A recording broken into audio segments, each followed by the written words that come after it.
ایک سائل نے سوال کیا کہ ہم بیوی سے ہم بستر ہوتے ہیں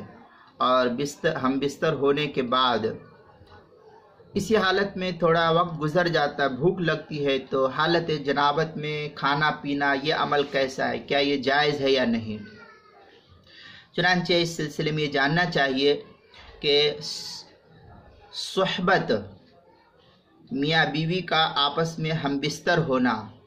یا اسی طریقے سے بدخوابی، احتلام جس کو کہتے ہیں، اس کے بعد غسل کرنے سے پہلے احتلام ہو جائے یا صحبت ہو جائے، صحبت کرنے کے بعد یا احتلام ہو جانے کے بعد غسل کرنے سے پہلے اگر کسی شخص کو بھوک لگتی ہے، کھانے پینے کی ضرورت محسوس ہوتی ہے، تو پھر ایسے شخص کے لیے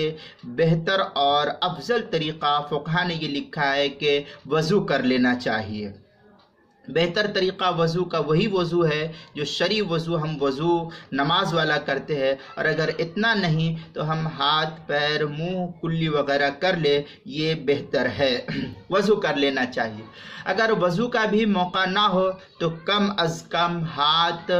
منہ دھو کر کے کلی کر کے کھانا پینا چاہیے، یہ افضل عمل ہے۔ ہاتھ منہ دھونے سے پہلے جنبی کا کھانا پینا، اس کو فقہا نے مکروہ لکھا ہے۔ ہاتھ منہ کو کلی وغیرہ خوب اچھی طریقے سے کر لے، اس کے بعد کھائے تو کوئی حرج کی بات نہیں ہے، اور اس سے پہلے ہاتھ منہ کو دھونے سے پہلے اگر کھاتا ہے تو اس کو فقہا نے مکروہ لکھا ہے۔ چنانچہ مرد ہو یا عورت، دونوں کا ایک ہی حکم اس سلسلے میں بیان کیا گیا ہے، دونوں کے لیے یہی حکم ہے۔ حائضہ عورت اس سے مستثنی رکھی گئی ہے، اس کا یہ حکم نہیں بیان کیا گیا ہے، اس لیے اس جو حائضہ عورت ہے اس کا حکم شریعت نے دوسرا بیان کیا ہے، جس کی تفصیل میں یہاں نہیں بیان کر رہا ہوں۔ اور یہ بھی جاننا چاہیے کہ اس کے لیے اس طریقے سے کھانا پینا مکروہ بھی نہیں، بہر صورت اس کی تفصیل یہاں نہیں، وہ کسی اور موقع سے بیان کی جائے گی۔ چنانچہ فتاوی ہندیہ کے اندر ہے وَيَكْرَهُ لِلْجُنُبِ رَجُلًا كَانَ أَوْ امْرَأَةً أَنْ يَأْكُلَ طَعَامًا أَوْ يَشْرِبَ قَبْلَ غُسْلِ الْيَدَيْنِ وَالْفَمِ وَلَا يَكْرَهُ، اس طریقے کی عبارت جو ہے فتاوی عالمگیری فتاوی ہندیہ کے اندر نقل کیا، 5ویں جلد صفحہ 237 کتاب الکراہیہ باب نمبر 11 کے اندر اس کو نقل کیا گیا ہے، وہاں دیکھ سکتے ہیں۔ فتاوی رحیمیہ